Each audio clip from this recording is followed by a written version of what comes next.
जब किसी मनुष्य के मन से, जब किसी मनुष्य की बुद्धि से, जब किसी मनुष्य के अहंकार से, जब किसी मनुष्य के चित्त से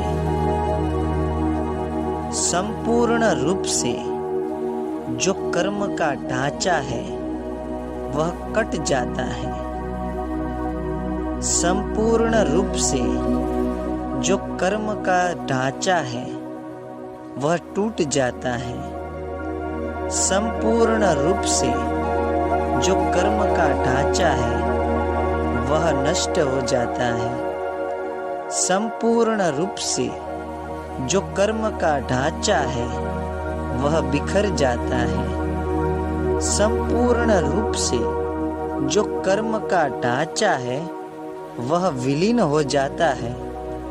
तभी मनुष्य में छिपा हुआ परम रहस्यमय ज्ञान प्रकट होता है। मनुष्य में छिपे हुए परम रहस्यमय ज्ञान और मनुष्य के बीच मात्र आवरण अंतस्करणों का है। जिस तरह से अगर हमें सूर्य को देखना है, सूर्य के साक्षात्कार करना है, तो उसके आगे आवरण नहीं होना चाहिए। अगर सूर्य के आगे बादल आ जाए तो हमें सूर्य कभी नहीं दिखाई देता। हमारे प्रयत्न करने के बावजूद, हमारे प्रयास करने के बावजूद भी सूर्य हमें दिखता नहीं है। जिस तरह सूर्य के आगे बादल आवरण है, ठीक उसी तरह मनुष्य में छिपे हुए परम रहस्यमय ज्ञान और मनुष्य के बीच मन, बुद्धि, अहंकार और चित्त के मलिन कर्मों का आवरण है, जो हमें परमात्मा को उपलब्ध होने में बाधा रूप बनता है। परमात्मा और हमारे बीच यह जो अंतस्करण के मलिन कर्म है वह एक आवरण है, यह एक पर्दा है, और पर्दा जब हटता है तो साक्षात्कार होता है। जो भी सत्य होता है वह सहजा सहज प्रकट होता है। अगर ये आवरण दूर हो जाए, बिखर जाए, तो हम परम रहस्यमय ज्ञान को उपलब्ध हो सकते हैं। और यह उपलब्धि, यह ज्ञान हमें संपूर्ण रूप से प्रेम से भर देता है।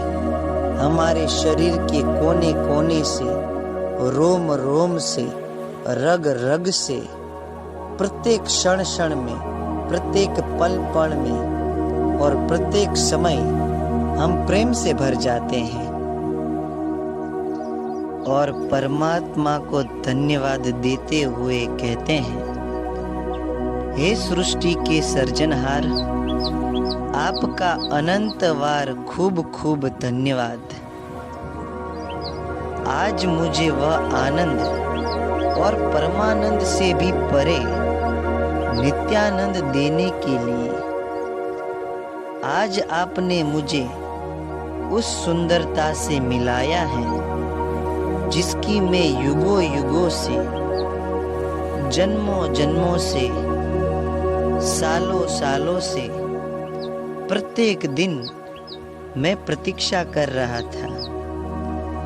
इस नित्यानंद के लिए आपका अनंतवार आभार, शुक्रिया, धन्यवाद, अभिनंदन।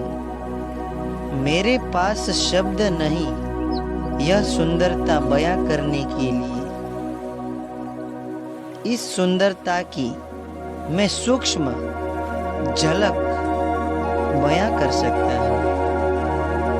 वह घने कोहराम से भरे हुए बादल धीरे धीरे से अपनी स्थिति से, गति एवं प्रचलन के द्वारा विस्थापित होने लगे हैं और उन बादलों के विस्थापित होने से वह अलौकिक आभा की किरणें बरसने लगी और धीरे धीरे से पूर्णतः बादल बिखर गए।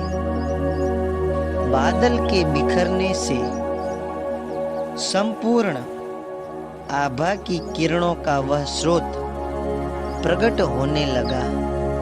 फिर धीरे धीरे से प्रकट होने लगने की स्थिति उसकी पूर्ण चरम सीमा पर आ पहुंची।